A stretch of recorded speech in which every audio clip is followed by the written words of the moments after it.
Well, welcome to a special edition of Inside Tennessee. I'm Brittany Bailey, your moderator today. And today we will hear from the three Republican candidates for Knox County Mayor. Let's first, though, lay out the rules for our discussion today. The candidates will have 1 minute to introduce themselves, and then we'll move to questions, where candidates will have 30 seconds to answer. Rebuttals will happen at my discretion, and then we will wrap things up with a short closing statement for each candidate. Throughout our discussion today, we also will be asking questions from you, the viewers. We asked you to fill out a survey on our website and you responded, and we will be getting to those questions a little later. There also, by the way, is a Democratic candidate running, Union leader Beau Hawk. He did join the race late, is running unopposed, so he won't be joining our discussion today, but we will learn more about him coming up in just a bit. But now, let's meet our three Republican candidates. First, we have County Commissioner Kim Frazier, we have School Board Member Betsy Henderson, and also County Commissioner Larson J. Thank you so much for being here today. And first, we want to go in alphabetical order and give you the chance to introduce yourselves to the voters. I know you've been doing a lot of talking about yourselves lately, but we'll give you 1 minute each to sort of introduce yourselves. Go ahead. Sure. Hi, Brittany. Hey, I'm Kim Frazier, and I have the great privilege of serving as your Knox County Commissioner at large, seat 11, representing all of Knox County. I'm currently the Vice Chair of Commission. I serve on 14 boards and committees. I'm a member of 6 community and business groups across the county.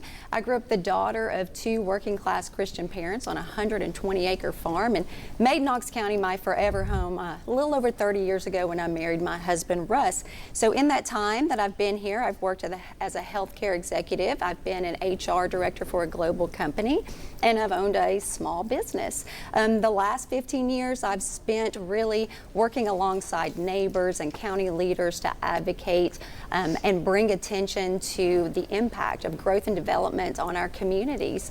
And that landed me in the public arena as your commissioner. And it's really been that experience and those people that I've had the privilege of serving all across the county that reached out to me, expressed their confidence in me, and asked me to step up and go for mayor. So I am running for the people of Knox County.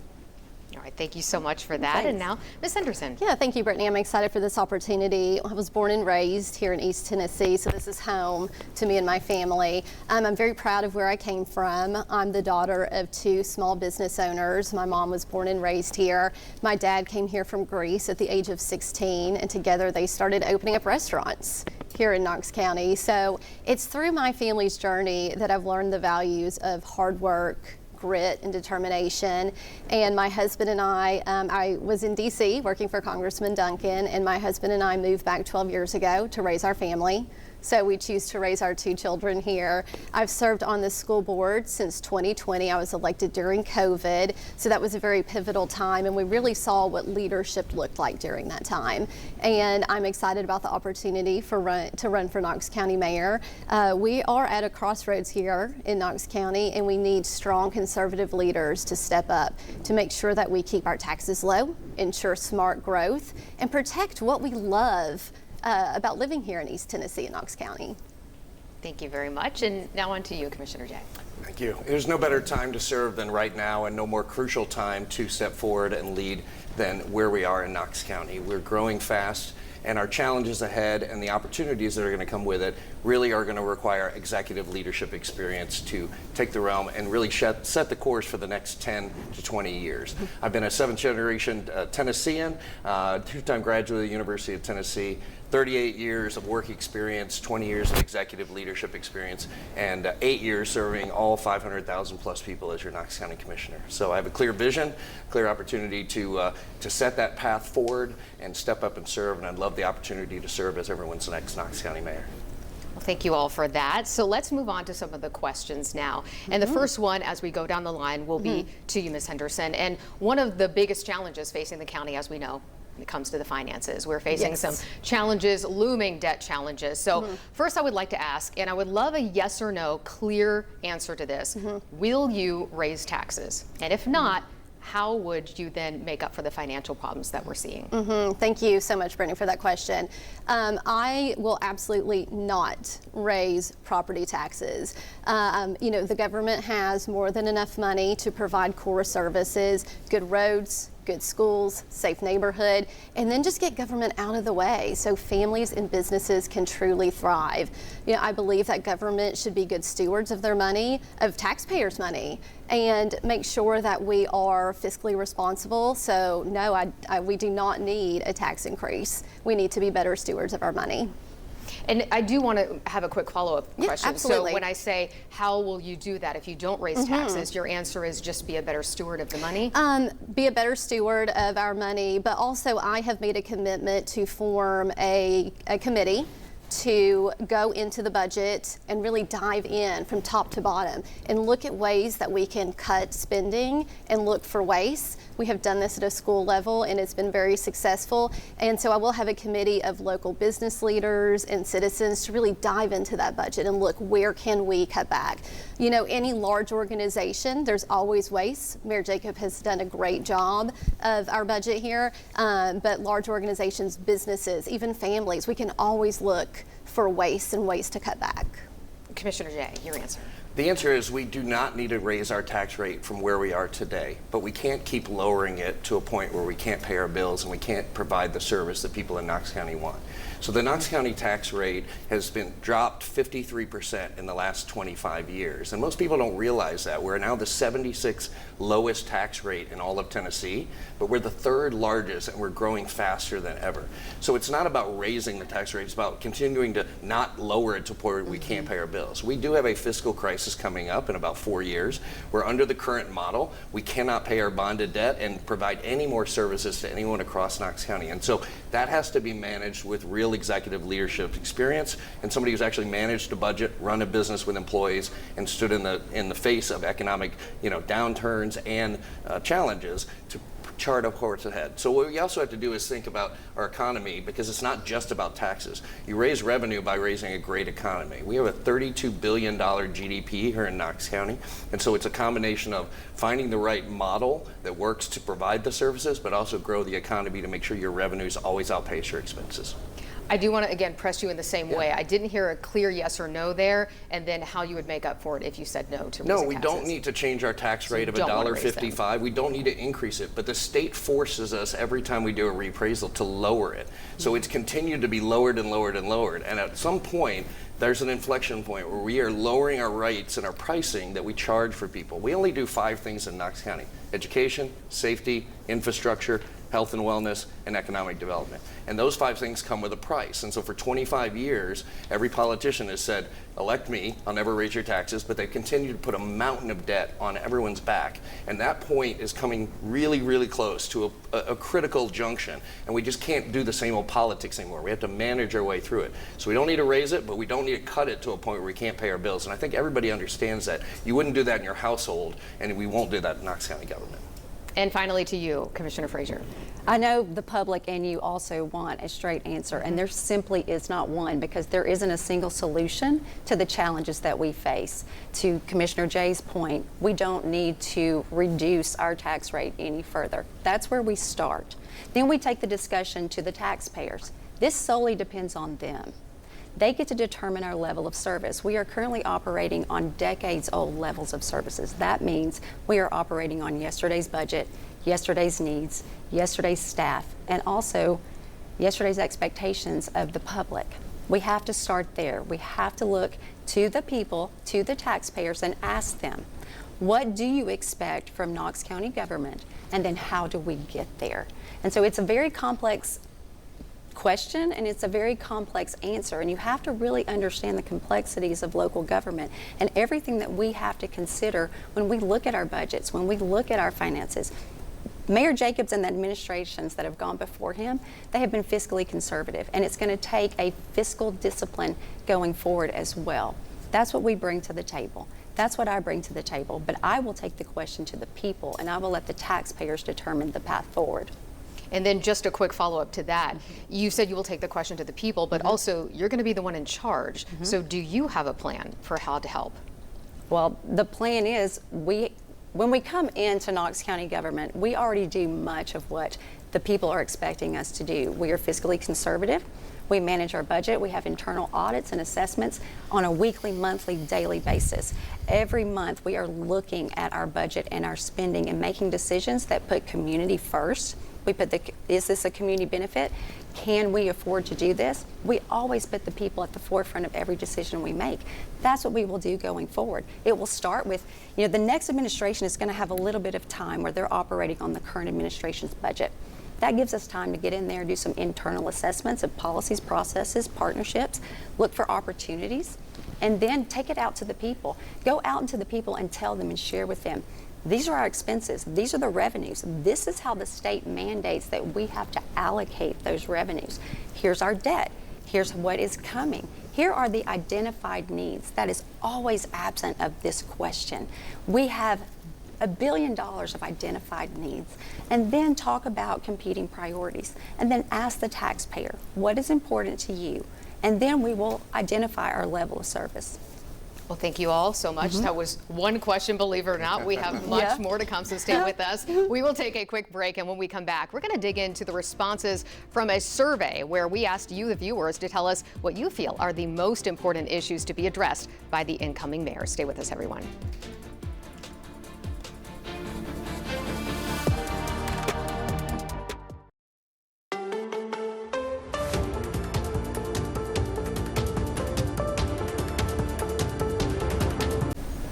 Welcome back to this special edition of Inside Tennessee, and today we are sitting down with the 3 Republican candidates vying for the seat of Knox County Mayor. And as you see, I'm joined now by my colleague John North. And John, you have been going through the responses from this survey we put out. We asked for people to say, hey, what do you care about most? What do you want to hear from these candidates? That's right, Brittany. We put the survey online about a couple weeks ago. We got about 135 responses, which is terrific. Wow. Kind of similar to what we had for our sheriff's candidates.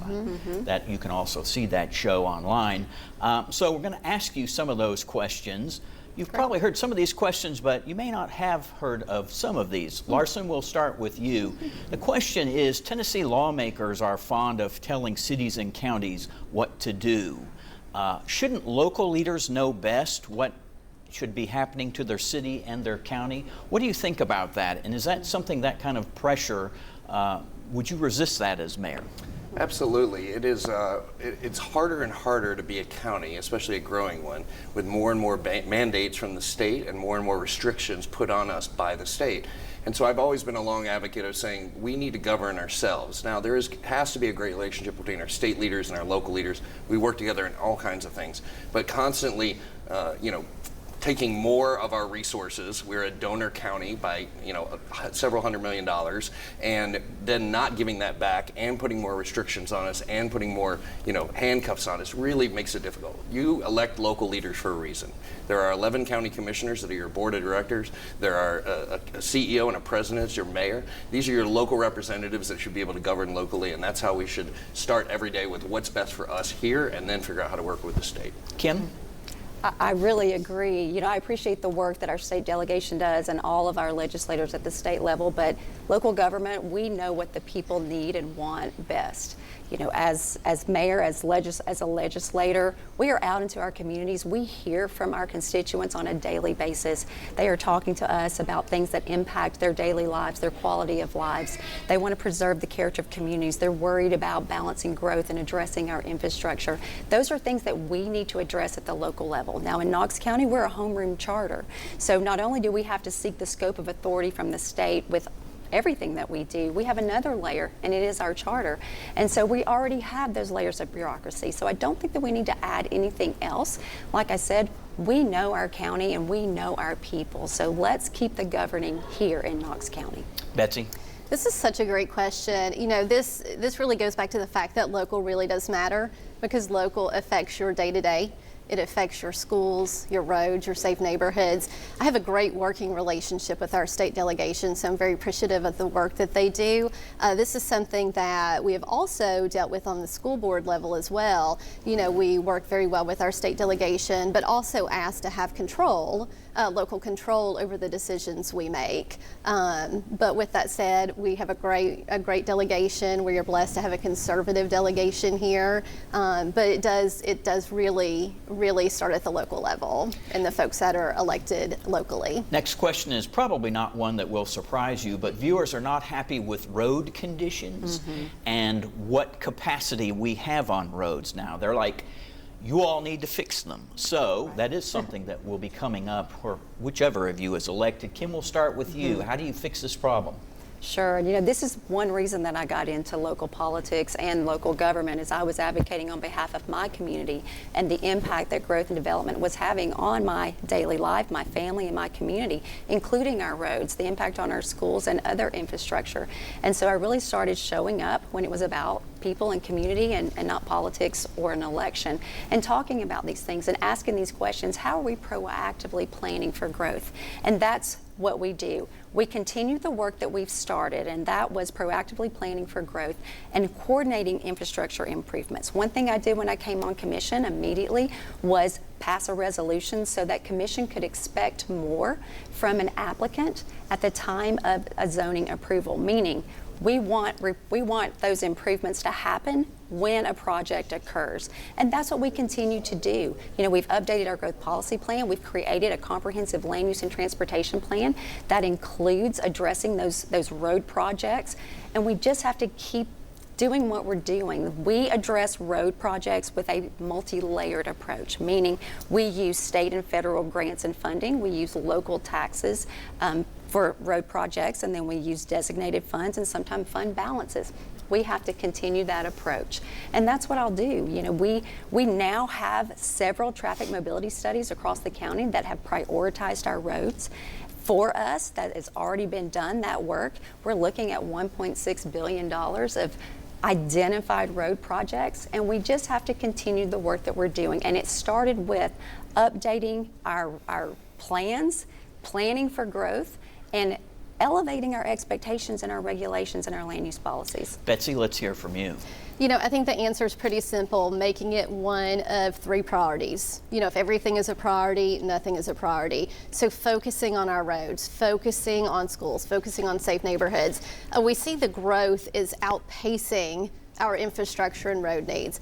I have a new driver. I have a 17-year-old son, and he is driving on these 2-lane country roads every day. We have a lot. Yeah, exactly. A lot of them, yet houses are popping up all over the place. So we need to grow in a way that does not put strain on our infrastructure and making it a priority. And also, you know, a lot of our roads, we are unique in this, a lot of our roads are maintained by the state, the city, and the county. So again, it comes down to having those relationships with all of those entities to make sure that it is a priority and to make sure that we are getting our piece of the pie from the state, that funding that we deserve, to make sure that we are paying for our roads. Larson. When I went out to the community during my time on this campaign, I talked to 48 small group listening sessions and all over the county, over 850 people, and their number one priority was roads. Fix the roads. That's my number one priority, is to fix the roads, and you do that very strategically.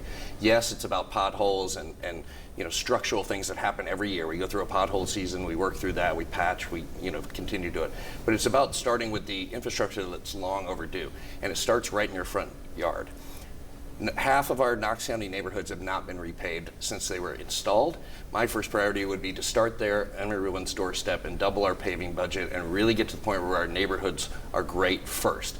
Then move to the next roads that Knox County owns, and then move to the state roads and work with them.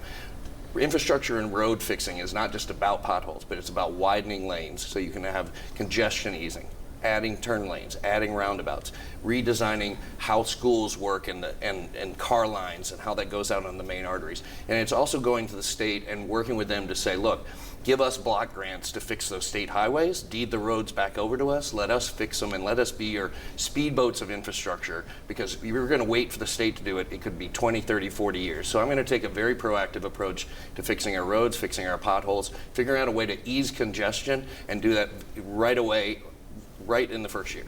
Next question, Betsy, you'll lead off. It's about affordable housing. The city of Knoxville has made it a priority to deal with affordable housing, to encourage it. A viewer wants to know if you see it as something that's worthwhile and important that ought to be done in Knox County.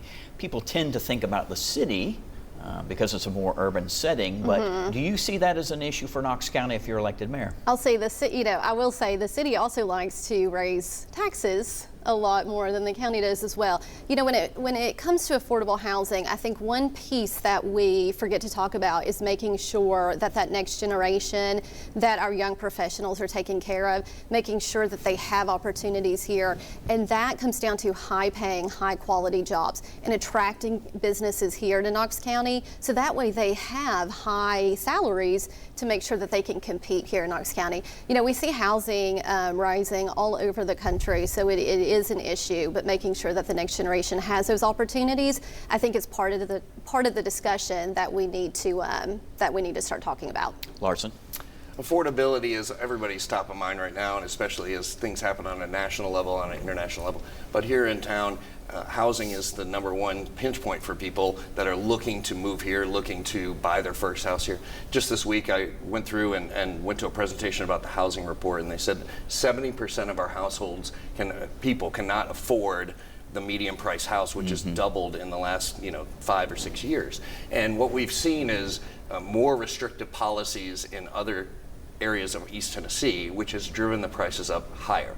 So what we need is more inventory. We're still tens of thousands of units behind in inventory, and when you have a high demand and you have a low inventory, those prices continue to go up. So that doesn't mean we need to build everywhere in Knox County, but we put together a comprehensive growth plan that said let's focus on our corridors and our major areas that puts density in those corridors, leave the rural areas rural, and when you have more inventory, those prices ease. And so it is a supply and demand, it's an economic issue, but it's one that we can't put our head in the sand and say we're never going to build anymore, and we don't have a drawbridge in Knox County. So we have to address it head on, and affordability comes from everything from housing to I've tried to repeal the wheel tax, put a little bit of money back in people's pockets, and find a way to build the economy at the exact same time. But housing is going to be the #1 issue as long as we have low inventory. Kim? So affordable housing is a terminology that's kind of been tossed around and means different things to different people. So you can look at, is it income-based or are we talking about price points?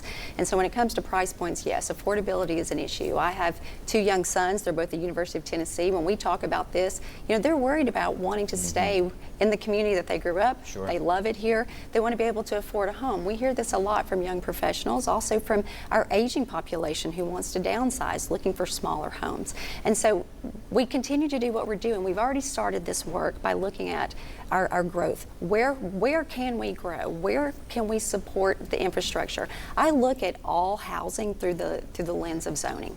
Is it appropriate? Are the uses appropriate? Does it align in character and form? Because that also helps us preserve the character of communities and the landscape of an area. So it's just as important to me that yes, we do provide housing, but it's in areas where there's supportive infrastructure, services are present, schools can accommodate those students, that our transportation network can support it. And so it's always looking through the lens of zoning. And we just did a great thing by creating a comprehensive land use and transportation plan. We're creating the Unified Development Ordinance, which will help us even further identify where is growth most appropriate, and then that is where we put the density. Thank you. Well, we will be back with more questions for these 3 Republican candidates and how they feel they should be the top priorities for the incoming mayor of Knox County. Stay with us.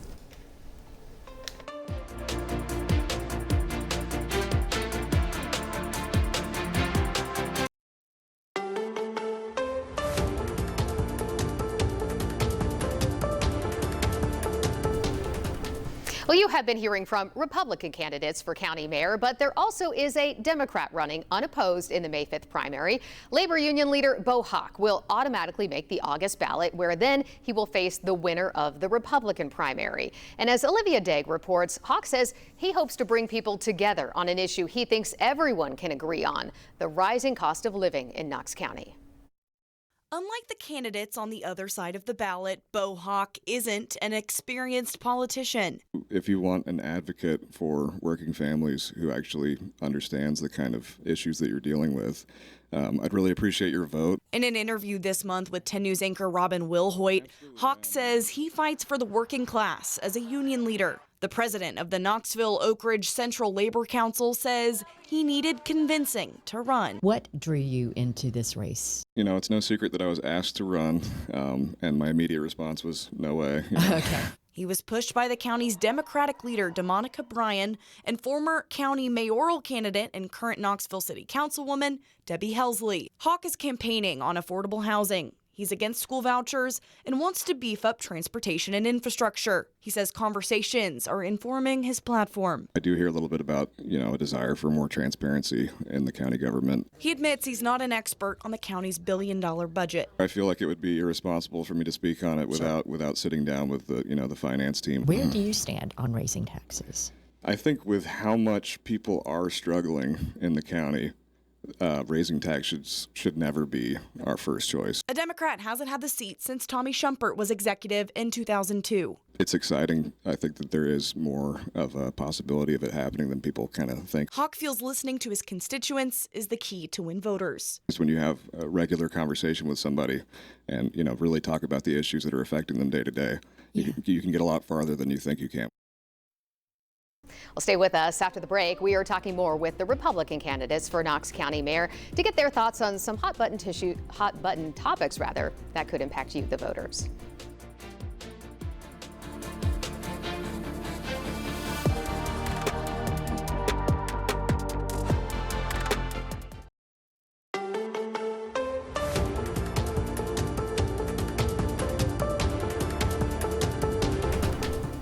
Welcome back to Inside Tennessee, everyone. We are here with the Republican candidates looking to fill the seat of Knox County Mayor when current Mayor Glenn Jacobs leaves office. He is term limited, so can't run again.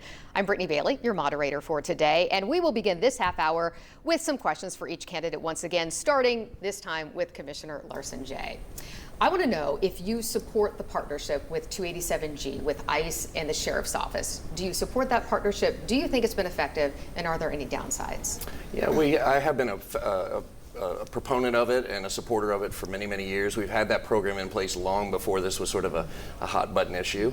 And I think it's an appropriate relationship between the federal government and the local law enforcement. It's when people are charged with a crime and they get booked into our jail and they have the opportunity to see, is that person a legal resident of our state and of our community and our country? And if they are, then they go through the regular system. If they're not, then the federal government is notified. And I think that's an appropriate way to use that partnership. I would like to see our Knox County Sheriff's officers have more local control and really focus on it on a local level instead of bringing more federal officers in. I think we have a great Sheriff's office, and I think the 287G program has been successful to date, and I would just keep it in place. Of course, it is the decision of the sheriff, not of the mayor, but it has been an effective program for at least the last 15, 20 years.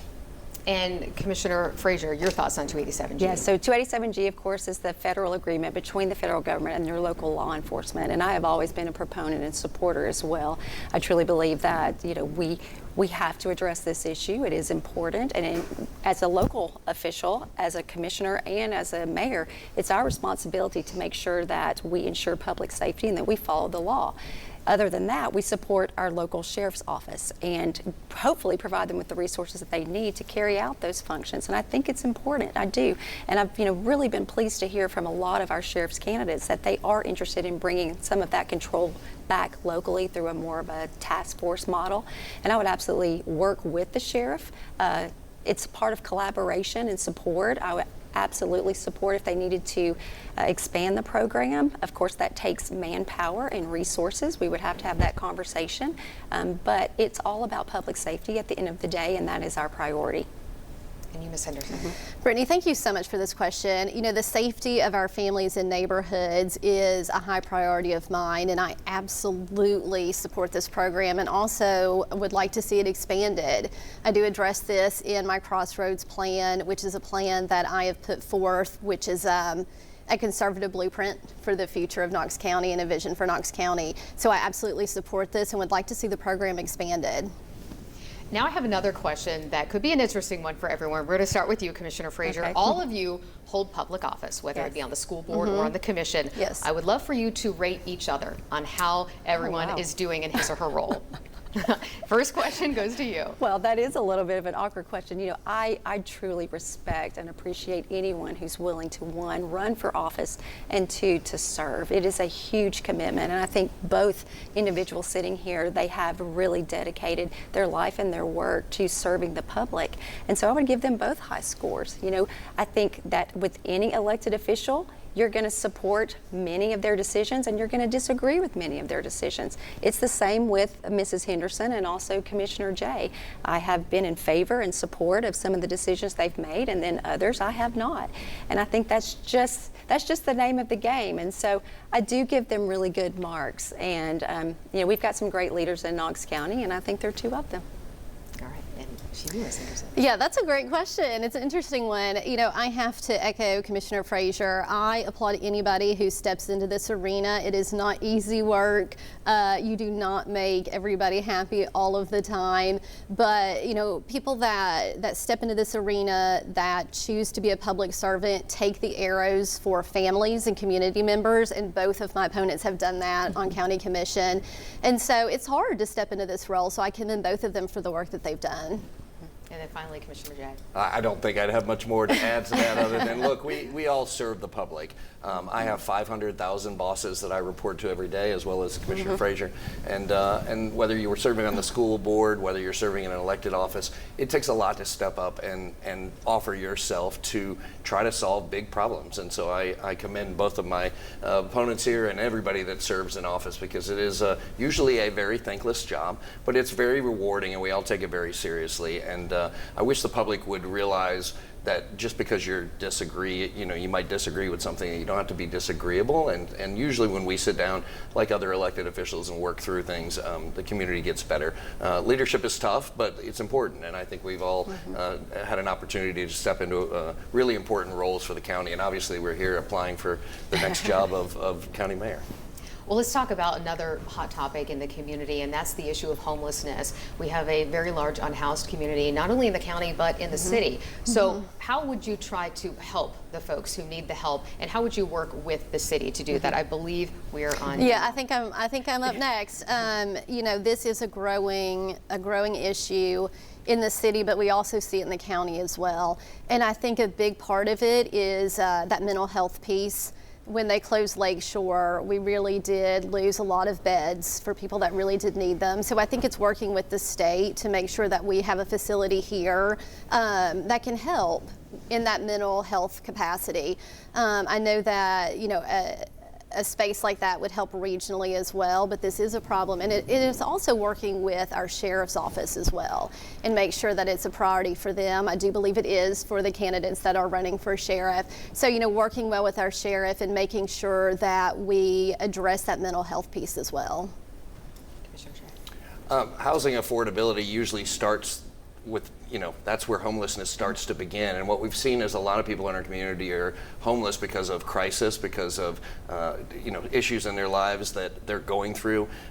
Housing affordability, it's sort of a big issue across the board, but there's no one single approach. Where I think the Knox County mayor could be really helpful is, one, working with the sheriff and the other county mayor and the police chief to really understand, and we've done that with a joint office on housing and homelessness, but to really get aggressive with those who are not homeless but that are really running cottage industries around the homeless. We have a lot of people that are running drugs and panhandling and theft and prostitution and trafficking that are around that homeless population and taking advantage of them, and that's where I'd really like to see our sheriff and both mayors and the police chief really get aggressive and make sure that community does not have a place to do business, so that we really can help those in need. But until the city and the county and both sheriff, law enforcement officers get together and are on the same page, and we have a 24-hour joint shelter where all the agencies can come to, I don't think we're ever going to move the needle. We've been dealing with this for a long, long time. Knox County's been my home for over 30 years, and I've seen it only grow in our problems. So what we've got to do is take a different approach and a more aggressive approach to finding those who really need our services, support and help them, and get really focused on the group, and then make sure those who are taking advantage of the homeless don't have an opportunity to thrive here. All right, Commissioner Frazier. And I do love this question, and thanks to Mayor Jacobs and his administration, the county is doing more now than they ever have in the past to address the unhoused. And, you know, we do that by looking at root causes. we have to identify, are these folks unhoused because of job loss, eviction? Is it mental health? Is it addiction? We're doing more now with community development, the Office of Joint Housing and Stability with the city, to identify those root causes and really connect those individuals with supportive resources and community partnerships. We've expanded our community partnerships through the Department of Community Development. And so those services are now available, and we're doing such a good job of connecting them. Right now, we are recording about 1,800 people per day seeking some sort of service throughout the county. We know that number is higher because that is only the people, those are only the people that we can actually record. And so we're really, really getting down to root causes, connecting resources, and expanding community partnerships, and that's what I would continue to do. Now we want to take some time to ask a very personalized question for each of you. We'll give you time to respond if you'd like, but really the questions are designed for each of you. And I believe we are now on you, Ms. Henderson. Is that, or are we on Commissioner Jay? I think it's Okay, yeah, I'm sorry. I think it's Commissioner Frazier. So in musical chairs. Let's talk about some of the criticism that you have been getting as far as maybe not stepping up to have a position without first saying, let's go here and let's crowdsource and let's go to the community. Do you think you have what it takes to stand up and make tough decisions if you were to be county mayor? Oh, absolutely. And I prove that on a daily basis, just the way that I live my life and I have led my career. You know, tough decisions are not hard for me. We're a military family, we're a law enforcement family, we are a public service family, and we make just tough decisions every day. The thing that people like to criticize me about is I do put people and communities first. That's the way government should be. Government works for you. You are the taxpayer. I don't think any administration should come in and have it all figured out. I just don't. I think that there is an opportunity to get back out into the communities through town halls. I would create a citizens advisory council. I would want to create an agricultural education board. There are ways that we can engage the public and make them feel like they are a part of their local government, just not on the outside looking in. And that takes effort, and that takes communication, and that takes bringing everyone to the table. That is what I am good at. I am good at bringing people to the table. I don't always agree with you, but I'm going to listen. And we've got to get back to a government where we listen to the people and we make them a part of the decisions. And that's what I will do. And I will do that well. Ms. Henderson, last year you testified in front of the state legislature in support of school vouchers. At the time you were the chair of the school board. You introduced yourself as such, but then said you were speaking in the capacity of a parent. Yes. So the question is, you also, speaking at the time, were going against what many on the school board felt should happen. They were not in support of school vouchers and decided not to include it on the legislative agenda. So the question for you is, how can people be sure that you will support the will of the people if you were to become county mayor? No, that's a good question and something that I have addressed for the past year. When I ran for the school board the first time in 2020, this was an issue that I ran on. And then I ran again for re-election in 22 on the same issue and won overwhelmingly. I did go testify to the state last year in my personal capacity. You know, the school board didn't have a position either way, to be honest, on that issue. And it is a principle that is very personal to me, something that I truly do believe in. I believe that all children learn differently, that they deserve opportunity despite your zip code. I believe that parents should be in the driver's seat of their child's education. And, we've seen through that program, through Governor Lee's program, that there are more applicants coming out of Knox County for this program than any other county in the state. So it is something that parents truly do want. And I will always fight for issues. I will always fight for principles. I have been tested. I stand and I deliver results. And then finally, Commissioner Jay, I think you know what I might be asking about, the wheel tax. So we know that has been something you've been pushing. The commission recently decided to sort of put off that vote until after the election. Some have criticized you for bringing this up simply as sort of a campaign tool. But also, if you truly do support it, how do you plan to make up for the funds that we would lose? Earlier in our discussion, even today, you said that while you don't want to raise taxes, we also can't lower what we're bringing in, which this would do. Yeah, I actually introduced it last year, so it's not part of a campaign campaign season, and it's something I've been working on for quite some time, but it's all about timing of when you put things before an economy comes first. And so our economy is booming right now. In order to absorb the wheel tax and to continue to fund the services like library and our engineering and public works, you have to wait for the right time. And so when I introduced it in October or August, the commission said, let's wait 6 months and see how our economy is doing. Well, now we're $8 million ahead of budget already this year, and we still have a long way to go to the end of our fiscal year, and so we can afford it. So I brought it back according to their schedule and said, look, we can afford it. The phase out is 5 years long, and so the first year would only cost $1.7 million. We're $8 million ahead of budget, and we're having a great economy on a local level. So there's never going to be a time that we don't have needs in the county. But I think anytime we can put a little bit more money back in your pocket, it's a big deal. And so it's actually the very first tax cut ever proposed in the last 25 years in all of county government. And I think, it may seem like a little bit of money to you, but there are people out there that have 2, 3, 4 cars, and so a couple extra $100 a year means a lot. Now, how can we afford it? We can do it through building our economy, and we can afford to both fund our library system and repeal the wheel tax. It's a double taxation, which I absolutely hate in its principle. But on top of that, promises were made 20 years ago, weren't delivered on, and that tax is still being collected. And I think we ought to honor those, commitments, or we should take it back and put more money in your pocket.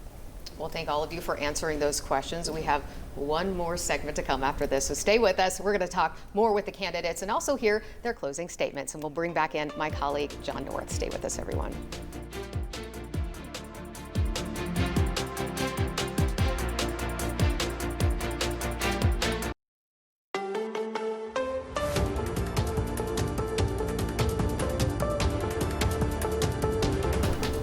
Welcome back to the special edition of Inside Tennessee. As you can see, my colleague John North is back to bring your thoughts and concerns from the survey we asked you about to the candidates, rather. Thank you, Brittany. We have a few more questions we want to ask. I'll start with you, Betsy. And the question is this: if you're elected, you're going to serve 4 years. You might serve 8 years if you're re-elected. Some time, perhaps, to consider services that are offered by both the city and the county. There are some duplication of services that exist already. I'm curious whether you see some duplications that you might be interested in kind of merging between the city and the county. This is a great question. I'm for government getting out of the way so that families and businesses can truly thrive. And, I've made a commitment to not raising taxes. So one of those things is diving into the budget and seeing where some of those services do overlap. And then how can we work together? What can we cut in the budget? So that way we're good stewards of taxpayer funds. So I think that is definitely a priority, especially when you've made a commitment to not raising property taxes. Any that come to your mind right now? Not off the top of my head, but that, I've been looking into the budget, where can we cut back and everything. But that's something that I look forward to diving into for sure. Larson. I think there's 2 areas that could be cooperatively sort of beginning. I don't know if they're fully merged, but they could definitely overlap more and work together, and that's engineering and public works. You don't know if you're on a city road or a county road most times unless something dramatically changes in who paved last. And so I've been on road projects where half the road is paved and half the road isn't, and the city and the county engineering departments are not quite as connected as they should and cooperative as they should. I think the one that could be merged together that is probably the most alike is the trustee's office. We have 2 tax collectors across the hall from each other with 2 different staffs that send 2 different bills and 2 different times. And I think that's the one office that I could see it. Now, one's a constitutional officer, one isn't. But I think if you could have a good city and county mayor cooperating together, those tax collectors could come together, because some people pay 2 taxes, either city and county or just county. And I think that's a natural place to start. Kim. It's a great question. It's one that I've actually posed to several of our county departments as I've been meeting with them over the last 6 to 8 months and just asking about what are they looking for in the next administration. And we do share several services now. Our libraries are one of them. But I'm finding that everyone likes being city and county. And right now, that seems to be the path forward. If I saw a path forward of combining those, I would absolutely tell you. But, one that I was very curious about was emergency services. services because we are such a large county and they all work together and have mutual aid agreements. And that's something that I spent some time actually in the city fire department just last week having these conversations. And there really are just those complications with county and city governments. And so right now, no, I don't see any departments that we could, or services that we could combine collectively. I'm of course open to having those continued conversations, but right now I think that we're doing well as a county. Next question for you, Larson, to start. What's the first big thing you're going to do if you're elected? What's the first kind of big move you want to make? I want to sell the assets that we don't need. We own a lot of land in Knox County. We own a lot of buildings that are housing things that we could do more efficiently and effectively other places.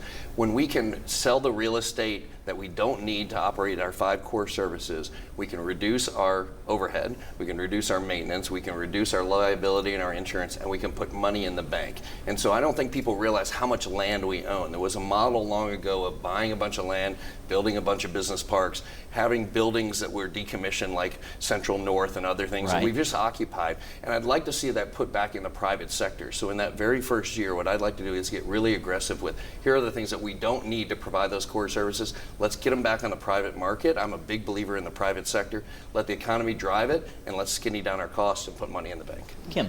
I want to focus in-house, internally. I want to spend some time with the people that actually make Knox County government work on a day-to-day basis. And that's spending time with all our departments, improving communication, bringing them together, having a lot of community meetings.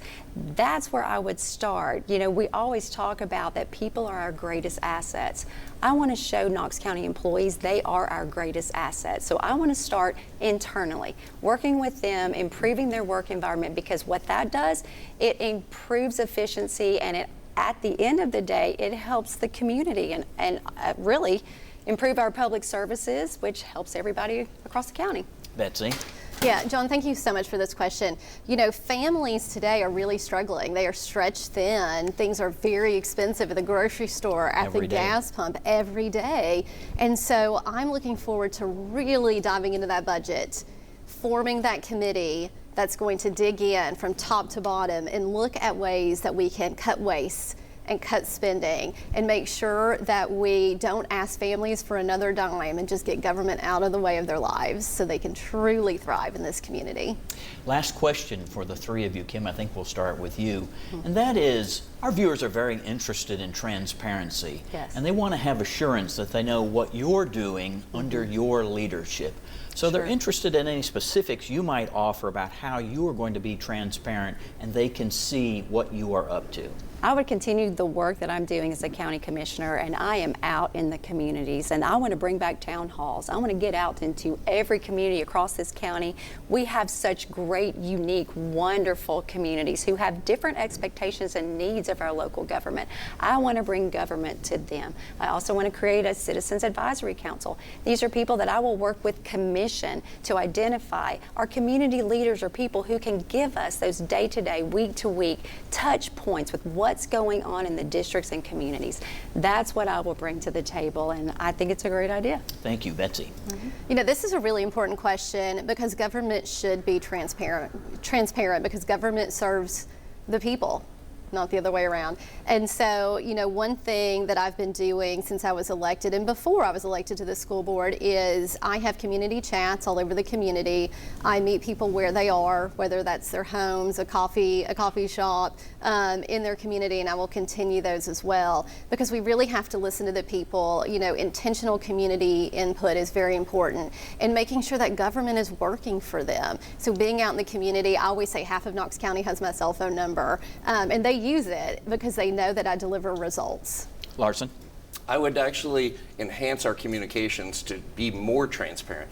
When you go to our Knox County website, it's a bit clunky, it's a bit old, and it doesn't really show what's there in a user-friendly way. So we have transparency in our budgets and our audits, all of the work we do. But as a mayor personally, to your question, I would actually enhance what I have already been doing as a commissioner for 8 years. Since my very first month in office in 2018, I've done a monthly newsletter because I report to 500,000 people. And so every single month I've reported to everybody to say, say, here's exactly what I've done for you, here's what's going on in Knox County government. I'd like to see that on a weekly basis, and to be able to open up the mayor's office to a little bit more connection to what we're doing strategically, because right now it's a little bit closed. Thank you.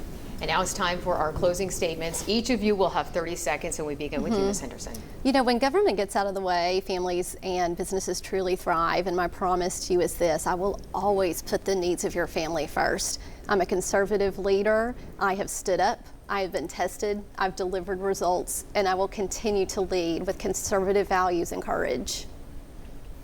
Knox County is your business, and when people go into the ballot box, what I want them to think about is who is the best qualified, most experienced, most educated, and actually has delivered real results for them as an elected official. You're hiring the CEO and the president of your company, and so I'm asking people for their vote because I do feel like I'm the most qualified to actually run the business of Knox County, deliver on our 5 core services, and show up and work hard every single day. And the only political promise I've ever made to anybody is that I will show up on day 1 and I'll work to the very last day without running for another office, not going to Nashville or Washington. It's not a political stepping stone, and having the ability to show up and be honest with you, work through the hard issues, and find a way to put Knox County on the path for the next 20 and 40 years in a prosperous way. And then finally, you have the last word here, Commissioner Frazier. Thank you. I hope people see my experience and my knowledge as a proven, an effective, and an engaged business professional, a community advocate, and also a countywide commissioner. And they see that I am what we need to get us through our challenges and also to seek opportunities. When I ran for commission, I made one promise, and that was to put people and communities first. And that is exactly what I have done as your commissioner, and that is exactly what I'll do as your next Knox County mayor. Well, thank you all so much for joining us today. We certainly appreciate you fielding all of these questions, and thank you for giving your thoughts and questions to us so that we could ask them of the candidates. Have a great rest of your day, everyone. Thanks for joining us on Inside Tennessee.